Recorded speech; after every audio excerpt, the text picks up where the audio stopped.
बता दे रहे हैं क्योंकि संभव है कि पाकिस्तान में जो आज हम चर्चा करें वैसी कुछ घटनाएं आने वाले दिनों में आपको देखने को मिल सकती हैं, जिनमें से एक घटना तो आपके सामने लिख रखी है कि शहबाज शरीफ इस्तीफा दे सकते हैं। लेकिन क्या इस्तीफा देने से पाकिस्तान की डूबती नैया बच जाएगी? आंसर है जी नहीं।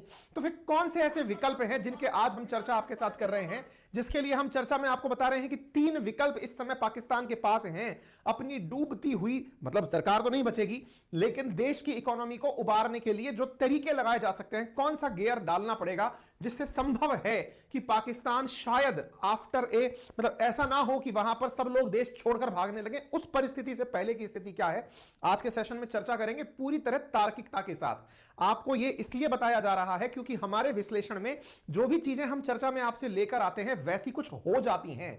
उदाहरण के रूप में मैंने आज सुबह आपको आरएनए पढ़ाया था। हमारा जो दूसरा यूट्यूब चैनल है RNA by Ankit Awasthi sir, वहां पर मैंने आप लोगों के लिए आज सुबह 1 घंटे 48 मिनट की पूरी एजुकेशनल क्लास ली थी। उस YouTube चैनल पर मैंने दिल्ली के बारे में आपको केस बताया था कि दिल्ली में शराब घोटाला क्या है। अगर आपने नहीं देखा है ना तो एक बार जाकर देख लेना। वैसे मैं टीम से बोलकर कल उसे एक बार कटिंग में भी डलवा दूंगा।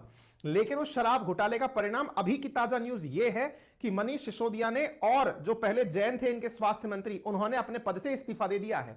मैंने आपको सुबह ही पूरी तरह एक्सप्लेनेशन के साथ बता दिया था कि मामला बहुत गंभीर है, हल्के में नहीं ले सकते। जिस तरह के मैंने पॉइंट्स आपको बताए थे उन पॉइंट्स की वैलिडिटी, हालांकि मैंने आरएनए में पढ़ाई थी, कोई आपको इशू अलग से डाला नहीं था, काट के डाल देंगे उसको अलग से, वो बात अलग है। लेकिन आप इससे अंदाजा लगा सकते हैं कि जब हम आपसे कोई बात कर रहे हो तो उस ऑब्जर्वेशन को लाइटली ना लें। वो ऑब्जर्वेशन पूरी तरह से पढ़ लिख कर लिया जाता है और उसी ऑब्जर्वेशन में ये जानकारी हमने आपसे साझा की थी।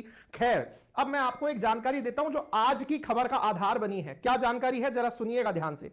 आज की खबर का जो आधार बनी है वो जानकारी ये है, आपको याद होगा 17 फरवरी 2023 के दिन ये जो व्यक्ति आपको दिखाई दे रहा है जिसका नाम है साद मोहम्मद, इसमें साद रिजवी, इस साद रिजवी नामक व्यक्ति ने अपने द्वारा पाकिस्तान की सरकार को धमकी देते हुए कहा था, क्या कहा था कि यदि आपने मेरा कहा नहीं माना तो आप लोगों को बहुत सी दिक्कतों का सामना करना पड़ सकता है।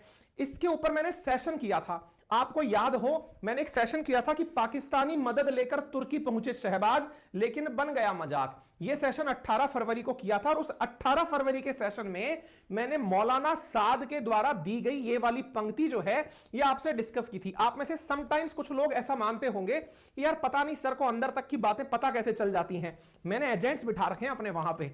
यहां पर आप देखिए, यहां पर एक लाइन पढ़िए, मौलाना साद, ये मैं ही हूं, इसने आपको ये वाली जानकारी दी थी कि मौलाना साद ने कहा था कि पाकिस्तान के अंदर अगर सरकारी मंत्री अपना खर्चा कम करें तो कुछ संभव होगा। यह कब की बात है?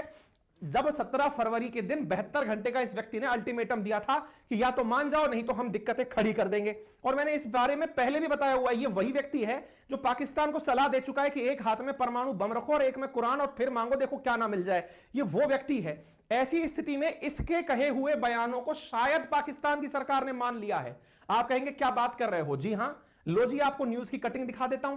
22 फरवरी 2023 की कटिंग है, सैलरी कट हो चुकी है। Unnecessary trip prohibit as Pakistani प्रधानमंत्री शहबाज अनवील ऑस्टेरिटी स्टेप, पैसा बचाने के प्लान जारी कर दिए हैं शहबाज शरीफ ने। जनाब आपको सरकारी मंत्रियों का खर्चा कम करना था। साद रिजवी ने 17 तारीख को धमकी दी थी, 3 दिन का अल्टीमेटम दिया था। 18, 19, 20, 22 तारीख की यह खबर छपी है, यानी 21 को यहां की सरकार साद रिजवी के दिए गए अल्टीमेटम की वजह से प्लान पर आ गई। शहबाज शरीफ ने कहा ठीक है हम सारी सैलरीज कट करने को तैयार हैं। उदाहरण देख लीजिए, प्रधानमंत्री शहबाज शरीफ ने सरकारी खर्च में जबरदस्त कटौती करते हुए फैसला लिया और कहा कि मैं और मेरा कैबिनेट मिनिस्टर सैलरी नहीं लेंगे।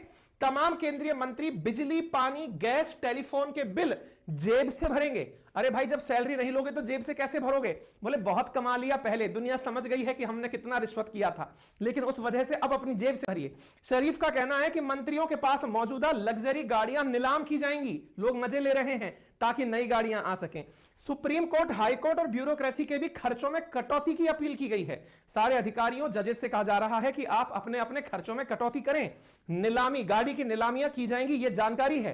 प्रधानमंत्री शरीफ कई कैबिनेट मिनिस्टर्स के साथ प्रेस कॉन्फ्रेंस करके आईएमएफ की शर्तों को पूरा करने के लिए सरकारी खर्चे में बड़ी कटौती की जाने की घोषणा करते हुए कहा कि यह खर्च में कमी के उपाय हैं जिन्हें ऑस्टेरिटी मेजर्स कहा जा रहा है। और क्या तरीके अपनाए हैं आइए बताता हूं। आप यहां पर शहबाज शरीफ के द्वारा यह ट्वीट देख सकते हैं कि हमने खर्चे बचाने के लिए जो ऑस्टेरिटी मेजर्स लिए हैं उसकी वजह से पाकिस्तान के अंदर 200 बिलियन रुपए सालाना बचत होगी। यानी इनके सरकारी खर्चे इतने ज्यादा थे और इन्होंने कहा कि ये पर्सनली इसको सुपरवाइज करेंगे क्योंकि इकोनॉमिक क्राइसिस इस स्थिति तक पहुंच गया है। और जो इन्होंने कहा वो क्या है जरा देखें। पहला, कैबिनेट और स्टेट मिनिस्टर सैलरी नहीं लेंगे। एडवाइजर्स, स्पेशल जो इनके असिस्टेंट हैं अब वो भी तनख्वाह नहीं लेंगे। सभी बिजली, टेलीफोन, पानी, गैस के बिल जेब से भरे जाएंगे। मंत्रियों के साथ सिर्फ जरूरी स्टाफ जाएगा। सरकारी लग्जरी गाड़ियां नीलाम की जाएंगी। गैर जरूरी हवाई सेवाएं बंद की जाएंगी। जरूरी होने पर इकोनॉमी क्लास से यात्राएं की जाएंगी। जरूरत होने पर सिक्योरिटी व्हीकल दिए जाएंगे। विदेश में 5 स्टार होटल में स्टे नहीं मिलेगा। ब्यूरोक्रेसी से कहा गया है कि सुबह 7:30 बजे दफ्तर पहुंचना है, जरूरत होने पर ही खुलना है। अफसर एक प्लॉट से ज्यादा प्लॉट नहीं खरीदेंगे क्योंकि वो रिश्वत का पैसा वहां एडजस्ट कर देंगे। सरकारी मीटिंग में सिर्फ एक ही तरकारी डिश मिलेगी खाने के लिए, बाकी चाय बिस्किट मिलेंगे। विदेशी मेहमान आएंगे तो प्रतिबंध ना लगाए जाएं क्योंकि वो पैसा देने आएंगे। रात 8:30 बजे बाद मॉल और मार्केट बंद नहीं हुए तो बिजली काट दी जाएगी। तोशा खाना, यदि कोई हमें आकर कोई तोहफा दे गया तो उसका जो तोशा खाना है उसकी गिफ्ट की सरकारी संपत्ति के रूप में कालना होगी और उसको पूरी तरह से जनता को बताया जाएगा कि हमें यह गिफ्ट मिला है, इसे बेचकर हम ये पैसे कमा रहे हैं। यानी पूरी तरह से बर्तन बिकने के हालात, और उस स्थिति में सरकार ने यह निर्णय लेते हुए कि हम कैसे सरवाइव करेंगे जानकारी दे दी है। इतना ही नहीं, पैसे बचाने के और तरीकों में अफसर जो है इनकी मॉनिटरिंग करेंगे। मंत्रालय और विभाग अपने 15% के खर्चे कम करेंगे। जून 2024 तक नई कोई भी कार नहीं खरीदी जाएगी। बहुत जरूरी होने पर ही ट्रैवल किया जाएगा। सरकारी गाड़ी है तो कार का अलाउंस नहीं मिलेगा। सिक्योरिटी गार्ड के व्हीकल वापस लिए जाएंगे। और मीटिंग जो है वो आजकल, जैसे मैं आपको ऑनलाइन पढ़ाने के लिए कल से बैच शुरू कर रहा हूं, कुछ वैसे जूम मीटिंग पर मीटिंग्स ली जाएंगी। फॉरेन मिनिस्टर्स को 15% खर्च घटाने के लिए कहा गया है कि अगर हो सके तो अपनी एम्बेसीज के ऑफिसेज को बंद कर दो। आवश्यकता से अधिक स्टाफ है उसे कम कर दो। फिजूल खर्ची को सख्ती से रोक दो। ये आदेश पारित हो चुके हैं। फिलहाल इनकी हालात को जब आपने सरकारी स्तर पर सुन लिया, उसके अलावा भी सुन लीजिए। दवा बनाने के लिए जो आवश्यक सामान होता है, जिसे एक्टिव फार्मास्यूटिकल इंग्रेडिएंट आप कहते हैं, उसके आयात के लिए पैसा नहीं है, जिस वजह से सर्जरी भी नहीं हो पा रही है। ऑपरेशन थिएटर में 2 हफ्ते की दवाएं यहां पर उपलब्ध हैं। 2 हफ्ते का स्टॉक बचा है। दवा बनाने के लिए जो आवश्यक सामान है वो इनके हॉस्पिटल में नहीं है, जिसकी वजह से मरीज परेशान हो रहे हैं। एसेंशियल दवाएं भी मेडिकल स्टोर से खत्म हो चुकी हैं। स्थिति इतनी खराब है कि यहां पर इंडस्ट्री के जॉब कट हो रहे हैं। लगभग 1 मिलियन टेक्सटाइल वर्कर्स जो हैं वो पूरी तरह इस घटनाक्रम से परेशान हो चुके हैं। उम्मीद है आपको पूरी तरह पाकिस्तान की वर्तमान आर्थिक स्थिति का शुरुआती कुछ मिनटों के अंदर पूरा अपडेट मिल गया होगा। आप में से बहुत से लोग ये पूछेंगे कि सर ऐसी ही अपडेट आपने लगभग 6 महीने पहले श्रीलंका के बारे में दी थी और उसका मामला चौपट हो गया, अब इनके बारे में दे रहे हो। तो श्रीलंका ने निपटने के लिए क्या किया था? मैंने कहा याद करो, श्रीलंका के राजपक्षे जो ब्रदर्स थे वो तो भाग गए थे और जो अपोजिशन के विक्रम सिंघे थे उनको लेकर प्रधानमंत्री बना गए थे। यहां पर भी कुछ ऐसा ही होगा या कुछ और तरीके अपनाए जाएंगे, आज के सेशन में बात करेंगे। आप अगर फोकस कर चुके हो अब तक की पूरी जानकारी में, तो सेना के बारे में और आईएसआई के बारे में कोई भी जानकारी यहां नहीं दी गई है कि सेना के खर्चे कटेंगे या नहीं कटेंगे, इनके आईएसआई के जो खुफिया एजेंट हैं उनके पैसे कटेंगे या नहीं कटेंगे। ठीक है, अभी तक जानकारी नहीं है। लेकिन जब हम ये सारी जानकारी ले रहे हों, उस बीच में आपके मन में एक भाव पैदा होगा, कहीं हम तो उस दिशा में नहीं जा रहे, या दूसरा, क्या हमने भी ऐसे बुरे दिन कभी देखे हैं? बिल्कुल देखे हैं। कब देखे हैं मैं आपको याद दिलाता हूं। साथियों, इंडिया ने ऐसी स्थिति 1991 में देखी थी और उस मतलब समझना, आपको फिर यह कहानी समझ में आएगी। आपको याद होगा फरवरी के शुरुआती वीक में यहां 10 दिन के लिए आईएमएफ की टीम आई थी। वो आईएमएफ की टीम शहबाज शरीफ सरकार से बात करके लौट गई। उन्होंने आश्वासन दिया कि जाके बताएंगे कि हमने क्या सोचा। उन्होंने बताया वहां पहुंचकर अमेरिका में कि देखो, हमें आईएमएफ को, वर्ल्ड बैंक को, एशियन डेवलपमेंट बैंक को लोन देने में कोई दिक्कत नहीं है, लेकिन हम लोन की वसूली कैसे हो पहले यह आश्वस्त करना चाहेंगे। लोन की वसूली के लिए आपको अपने खर्चे कटौती करने पड़ेंगे और टैक्सेशन बढ़ाने पड़ेंगे। टैक्सेशन बढ़ाते बढ़ाते जो भी सरकार टैक्स बढ़ाएगी उसे जनता का विरोध सहन करना पड़ेगा। जनता का विरोध, उदाहरण के लिए शहबाज शरीफ सरकार अगर टैक्स बढ़ा दे तो साहब उनके विरोध में इमरान खान उतर के सामने आ जाएंगे और वो आकर के वहां की सरकार को गिरा देंगे। अगर सरकार पलट गई तो भविष्य में जो सरकार बनेगी वो आईएमएफ की शर्तें माने या ना माने, इसकी मुझे लिखित में गारंटी दो। अब मुझे यह बताओ कि कोई गारंटी दे कैसे सकता है? आईएमएफ ने जो इनके सामने अगली पजल रख दी है, शहबाज शरीफ ने पेट्रोल महंगा कर दिया, इन्होंने टैक्सेशन लगा लिए, खुद के खर्चे कम कर दिए, मरण इस बात पर हो गया कि पहले गारंटी दो कि अगली सरकार जो बनेगी वो भी मेरी बातें मान लेगी। यार कोई कैसे दे सकता है? पाकिस्तान में तो यही नहीं पता अगली सरकार सेना की होगी कि इमरान खान की होगी कि साद रिजवी की होगी, किसकी होगी पता ही नहीं है किसी को। ऐसी स्थिति में मामला टालम टोल में अटक गया। अब अटक गया तो फिर कयास लगाए जा रहे हैं कि आईएमएफ ने पैसा नहीं दिया तो क्या होगा? भाई साहब दिवालिया होंगे। लेकिन दिवालिया होंगे, उस दिवालिया होने से पहले अल्हम्दुलिल्लाह मैसेज आ जाता है यहां के वित्त मंत्री का कि भाई हम कुछ दिन डूबने से और बच गए।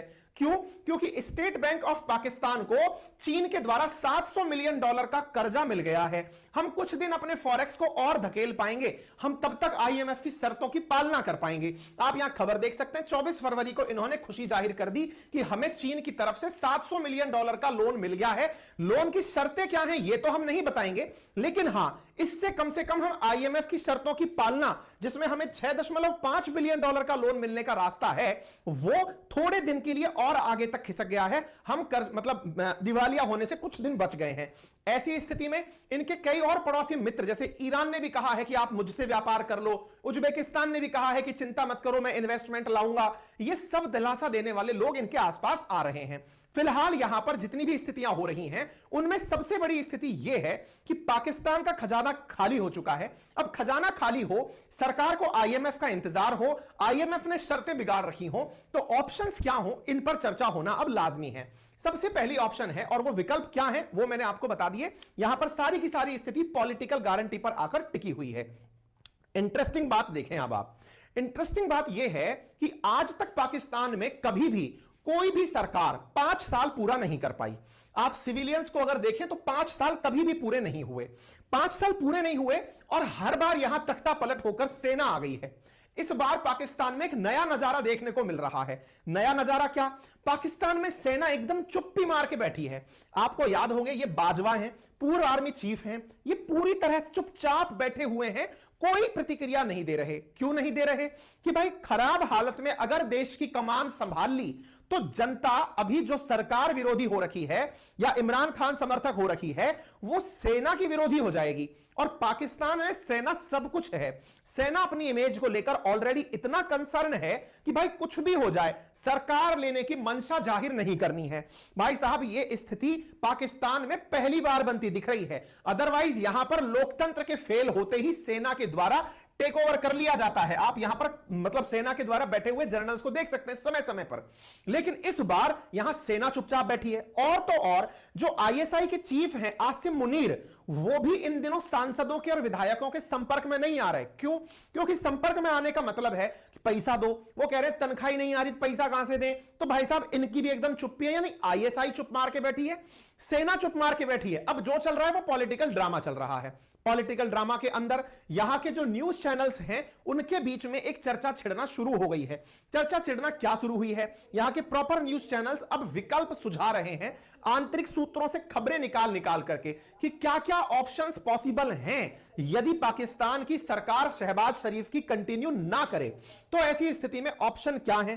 तो सबसे पहले ऑप्शंस के अंदर निकलकर आता है कि तीनों पार्टी मिलकर के एक सरकार बनाए। तीनों पार्टी बोले तो ऑल पार्टी गवर्नमेंट बने। ऑल पार्टी गवर्नमेंट का मतलब हुआ नेशनल गवर्नमेंट बन जाए। यह कैसे होता है?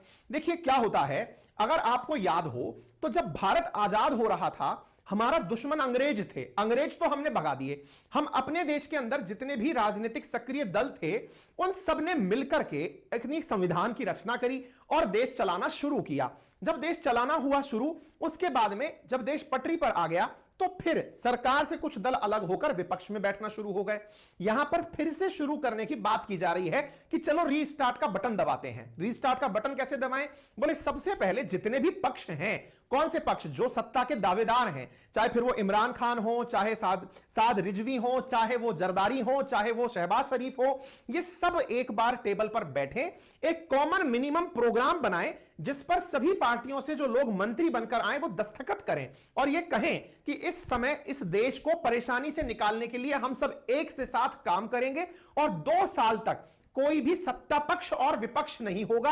सारे देश की पार्टियां एक साथ मिलकर पहले देश को संकट से उबारेंगी और जब 2 साल तक उबार लेंगे, जब पूरी तरह से इस खतरे की घंटी को पार कर जाएंगे, उसके बाद जनरल इलेक्शन करा लेंगे। यह कहना है ऑप्शंस में जनता के द्वारा और आंतरिक गलियारों के अंदर कि क्या क्या ऑप्शन हो सकते हैं। यह ऑप्शन फिलहाल श्रीलंका ने अपनाया था, इसलिए यह सुर्खियों में है। अच्छा, लेकिन क्या लगता है ऐसा हो पाएगा? इसके पीछे तर्क जान लीजिए। देखिए, सबसे बड़ी बात तो यह है कि तालिबान जैसी जो पड़ोसी हैं इनके, वो इमरान खान का पहले ही समर्थन नहीं करते कि वो व्यक्ति पार्टी में नहीं बैठे।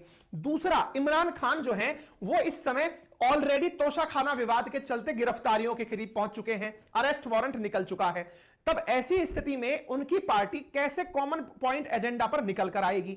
ऐसी स्थिति में संभावनाएं मिनिमम व्यक्त की जाती हैं कि ये लोग तीनों एक साथ मंच पर बैठ जाएं। ये संभव नहीं है, क्योंकि असल मायने में सत्ता पक्ष में रहते हुए अपने आप के काम को दिखाना यह एक उपलब्धि होती है और विपक्ष में रहते हुए सत्ता पक्ष की बुराई करना यह एक उपलब्धि होती है। सब लोग एक हो जाएंगे तो जज कैसे करोगे? इसलिए यह चीज संभव लग नहीं रही है। दूसरी जो चीज है जिस पर सबसे ज्यादा इन दिनों चर्चा हो रही है वो है टेक्नोक्रेट गवर्नमेंट। अब यह क्या होता है मैं आपको बताता हूं। साथियों, आप सब अच्छे से इस बात को जानते हैं। आज अगर हम इंडिया की बात करें तो इंडिया में बहुत से ऐसे ब्यूरोक्रेट्स हैं या बहुत से ऐसे सेना के अधिकारी, खुफिया विभाग के अधिकारी हैं जिन्होंने देश में बड़ी की पोजीशंस को होल्ड किया हुआ है। उदाहरण के लिए डॉक्टर एस जयशंकर देख लीजिए, जिन्होंने जब से विदेश मंत्रालय संभाला तब से विदेश मंत्रालय की अलग ही साख हो गई है। ठीक इसी तरह से अश्विनी वैष्णव जी को देख लीजिए, जो कि अपने आप में एक आईएएस अधिकारी रहे हैं और उनके काम करने के अंदाज से रेलवे जो है वो हर दिन नए कीर्तिमान स्थापित करती जा रही है। सरकार के भी अगर आप करीब से देखें तो आप देखेंगे कि डोभाल साहब जो हैं वो बहुत सारे रणनीतिक निर्णय लेने में प्रधानमंत्री के बहुत करीब रहते हैं। तो यहां पर एक विकल्प सुझाया जा रहा है कि देश के जो भी अच्छे अधिकारी हैं, सेना के ऑफिसर हैं, ब्यूरोक्रेट्स हैं और जो आला दर्जे के अच्छे ऑफिसर्स हैं, एक्सपर्ट्स हैं, उनसे मिलकर के एक गवर्नमेंट बनाई जाए जिसे टेक्नोक्रेट गवर्नमेंट कहा जाए और यह गवर्नमेंट पूरी तरह से जिम्मेदारियों से रहित हो और इन्हें यह काम दे दिया जाए। देखिए, मैं आपको बताता हूं, असल मायने में हम जब भी सरकारें चलती हुई देखते हैं, चाहे किसी भी देश की सरकार हो, सरकार में लोकतंत्र होता है, एक अधिकारी होता है पॉलिसी इंप्लीमेंट करवाने वाला। देखिए, राजनेता जो है ना वो जनता की मांग लेके आता है और अधिकारी को बताता है कि ऐसी चीज बना के दो जिससे जनता का अधिकतम लाभ हो। फिलहाल के लिए यह कहा जा रहा है कि राजनेता को फिलहाल के लिए बाईपास कर दो और राजनेताओं को साइड में करके टॉप ब्यूरोक्रेट्स और एक्सपर्ट्स की मदद से सरकार बनाओ और उस सरकार के पास में जो काम हो वो देश की इकोनॉमी के सुधार के हो। 2 साल तक वो इकोनॉमी को बेस्ट करके दे और फिर अपने अपने लेवल पर चुनाव करा लें। ऐसी स्थिति में डिफेंस और मिलिट्री पहले की तरह काम करती रहे।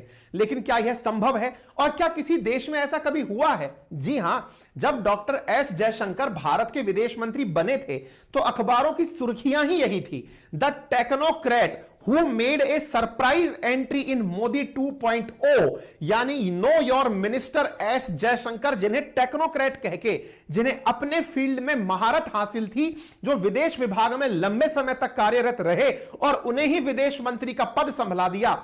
ऐसी स्थिति अगर पाकिस्तान के साथ हो जाए तो शायद इनके यहां के जो अनपढ़ प्रकार के नेता हैं, जो जाकर के यूएनजीए जैसी गरिमा में पूर्ण जगह पर अपनी राजनीतिक रोटियां सेकने के लिए अपनी और बेइज्जती करवा के आ जाते हैं, उनसे बेहतर स्थिति में यहां के अधिकारी होंगे जो कि पाकिस्तान की इमेज और साख को बरकरार रखने में कामयाब होंगे। लेकिन इसके